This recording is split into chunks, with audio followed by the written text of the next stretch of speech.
A dependência de drogas é o tema do quadro Pense na Solução que a gente vai trazer hoje. Você já deve ter se perguntado, se o motivo de tantas pessoas abusarem do álcool, por exemplo, tem relação com essa questão da dependência no corpo, assunto que é caso de saúde pública no nosso Brasil e em outros países também. O Alexandre Mendonça foi entender quais são os motivos para esse problema e, claro, as possíveis soluções. Vamos ver. É o consumo de álcool o que mais causa dependência química no brasileiro. São cerca de 2.300.000 pessoas no país que afirmam sofrer com vício por bebida alcoólica. Já as substâncias ilícitas mais consumidas no Brasil são a maconha em primeiro lugar e a cocaína em segundo. Ainda não se tem estudos sobre o consumo do crack, já que a maioria dos usuários estão nas ruas. Mas o problema vem se agravando nas grandes cidades. De acordo com a ONU, o consumo de drogas no mundo inteiro aumentou 20% nos últimos 10 anos. Aqui em Florianópolis, os dependentes químicos que vivem pelas ruas são abordados por assistentes sociais da prefeitura para receberem tratamento em clínicas de reabilitação. O grande problema é que, com o passar dos anos, essa dependência química fica mais difícil de reverter. E ela afeta principalmente a família, porque os pais começam a brigar com aquele filho, ou o filho começa a brigar com o pai. Mas onde é que está a raiz desse problema, hein? Será que tem um fator genético aí? Ou será que é só comportamental mesmo? Será que é muita influência de outras pessoas?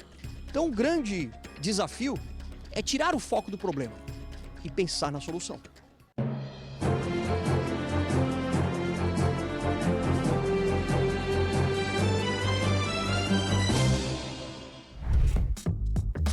Dr. Marcos Zaleski, psiquiatra, especialista em dependência química, já trabalhou 35 anos como diretor do Instituto de Psiquiatria e também do Hospital de Custódia de Santa Catarina. O médico acompanhou centenas de casos de vícios em vários tipos de drogas, incluindo o álcool. E explica pra gente como as substâncias agem no cérebro humano. Tem algum fator genético? Tem algum fator mais comportamental? Como é que o senhor diria que começa essa dependência? Não se tem uma origem para isso, né? Ele é multicausal, ou seja, fatores genéticos envolvidos, fatores comportamentais envolvidos e fatores também de ordem emocional. Ou seja, existindo tendência familiar, mais possibilidades.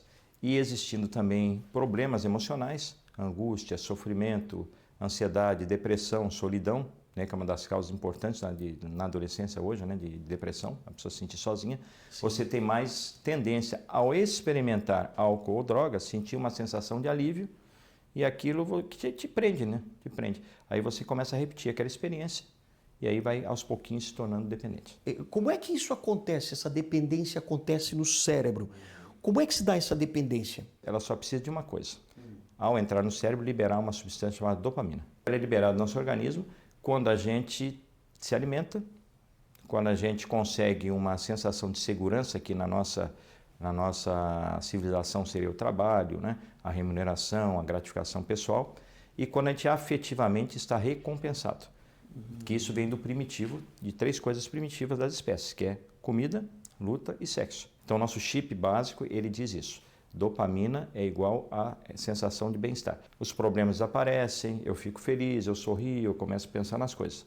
Então, normalmente, a gente obtém isso no nosso dia a dia. Sim. Quando você coloca uma droga ali dentro, ela potencializa o nível de dopamina, ela fica muito alta. Então, quer dizer que a dopamina, nesse momento, com a droga, ela mascara todo aquele instinto de sobrevivência. E a pessoa se sente bem e não se alimenta, por isso o aspecto, às vezes, muito magro da pessoa que é dependente, de um crack, por exemplo. Exatamente. Então, uma boa parte desses indivíduos de rua, você vai colher a história deles, é uma história muito rica e muito triste. É uma história de falhas, de que a própria dependência vai privando o indivíduo da sua saúde, do seu chamado capital social, Ele vai ficando desvalorizado porque ele tem faltas ao trabalho, ele não consegue manter emprego, é demitido. Às vezes a esposa, se ele é casado, a esposa acaba separando, ou a família acaba o abandonando.